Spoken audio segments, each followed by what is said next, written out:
يوم بيحكولي صبر سلاحي واخر صبر الموت. والكل شايف بس لا مش فارق، صوتي حياة وانا واقف وحدي، العالم ضدي وانا مخشى. سلبوني روحي مفتاح البيت في قلبي، وانا راجع وبايدي ولدي. ولو كل العالم كان ضدي انا راجع يا بلادي راجع. I know you've had a busy schedule, you've had other events that you're busy with, but it's so good to see that beautiful smile on our face. And welcome to the stream, mashallah. Assalamu alaikum. Thank you so much, Khalid. I really appreciate the intro. And first of all, I actually want to thank Social Intifada for hosting this, and thank you to the rest of the panel for your amazing insights and efforts to fight for our cause. I just want to focus here, or like it or not, this movement has become a massive movement of our youth. And this is not discounting from all of us older folk of the movement that I think are doing a great job. But the social media movement, from TikTok, Instagram, Facebook, and Twitter, to even international platforms like RedNote, are the source of where we are today, which is a world that's not just on the side of Palestine, but on the side of the Palestinian resistance. And that is not a phrase that I've ever in my entire life been able to think I could ever say, which is truly why I believe for the first time in my lifetime, we will see a free Palestine in our lifetime, inshallah. Even with all of the censorship, the shadow banning, the account suspensions, our movement is so large and so global that it's literally impossible to silence us unless they remove all the social media platforms from existence, which is what you guys have seen with TikTok. But our youth and our movement found other options to keep our movement loud and strong. The social media movement, in my opinion, is the most important movement, because with the obvious lies and false narratives being spouted by Western media and the active silencing of our journalists on the ground in Gaza, either through targeting and killing of our journalists or cutting off their electricity and their networks, social media has become the main source of news internationally. And as Yumna mentioned, Gaza journalists risk their lives every single day, not just to send their footage to Al Jazeera or even the Western media, is to send it directly to us, the people that know the truth and can share the truth with the entire world without any bias. We have become louder than the Western media at this point, which is a battle that we have won. But this is not just a battle, it's a war of truth. And we must continue to fight harder than ever. It's important that we do not get complacent. We do not sit back. We must keep fighting harder than we've ever fought. And Palestine has opened everyone's eyes in this regard. Palestine has exposed this on such a massive scale where the world now sees the interconnectedness of everything, which stems from Zionism, colonialism, capitalism, dehumanization, and Western lies and propaganda. My platform, which only started as a measly 2,000 followers just last year, has amassed close to 115,000 followers. And that is with my account being actively targeted by Meta, and Meta ghost unfollowing over 700 accounts from my account per week without the user's knowledge. Even with all of this working against us, our platforms are continuously growing because the world wants to hear pure, unfiltered, unadulterated, raw, honest truth. And that is why my platform that's what my platform is being used for. And I'm completely unapologetic about the plight of my people, of the Palestinian, and the passion and my passion for the end goal, which is total freedom and liberation and one true state called Palestine. So with regard to social or the social media sourcing of information, I want to, and what to share on social media, I want to run through a few vital points here for you guys. It's always important to use reputable sources. This especially means that our journalists from the ground in Gaza. It's important not to post anything that is not properly vetted, or else we become just like them. We become the liars and propagandists that they are. So always stick to facts.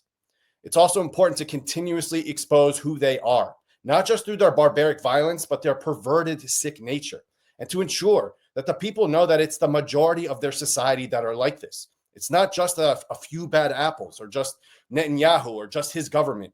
It is truly the majority of their society that is approving of what is happening in Gaza. It is also important to note that words matter, such as calling what we are seeing not just a genocide at this point. It's a Holocaust. It's not Palestinian prisoners, but Palestinian hostages. It's not 40,000 killed in Gaza. It's closer to 350,000 plus. So it's also critical to understand that Palestinian voices are the most important voices and must be amplified the most in every single case. But that does not mean shunning non-Palestinians out, because we need them if we want to see complete and total liberation. We must amplify people of all walks of life, because it's not just about the occupation of Palestine, but it's also about the occupation of our collective minds globally and the oppression of people all around the world.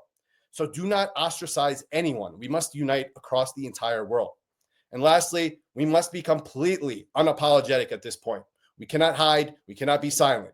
This is the breath of fresh air that the world is yearning for, and because the world has had enough of their lies, in a sense. So that's all I had from a social media perspective. But if you have any questions regarding, I guess, my what I do on social media, please feel free to shoot the questions to Khaled. Jazakallah khair. So I think you've covered a few important points. What we would like to do is to get our viewers to encourage more of what you've been doing. And I think the fact that you've just mentioned you started off with a small account of 2,000 and now you are an account that is actively being watched by Meta, there's a reason they're watching you. You're speaking the truth. What strikes me from your content, and I'm sure the viewers would agree, is the fact that you combine originality from an authentic source. So you've given it your stamp. We know it's your content when we see it, and your content gets shared widely. People download it, they share it on WhatsApp, it goes on to TikTok, it's all over. What type of encouragement would you give potential social media users, content creators who might be a little hesitant to be able to get started, or they've got small accounts, they're not sure how to get started? What should they do? What kind of advice would you give them to just get off the ground? Now, that's a great question, Khaled. So that's something I'm actually actively trying to push even a little bit more now. I actually put up a post recently where there's this young man that made an incredible reel that is very, very creative. It's incredibly important to differentiate your content now at this point, because we all know, like, the terrorist non-state of Israel is essentially putting out so much, like, a world of hurt on our people, that there's so much content being thrown at us at every single second of the day that there's a content fatigue. You're noticing even reputable news sources not getting as much viewership as they should, because it's like just a lot of news being thrown at you all at once.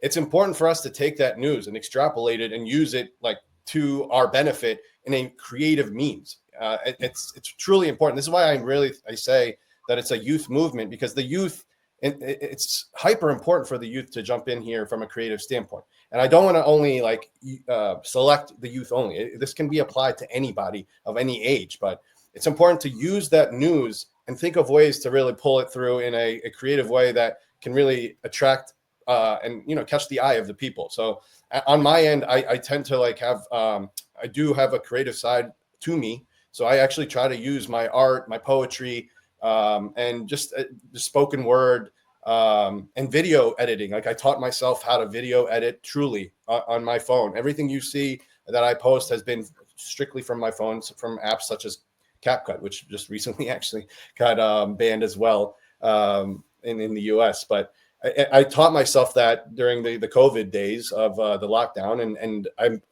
was able to use that knowledge to really pull through a lot of creative things that I can do from a video standpoint.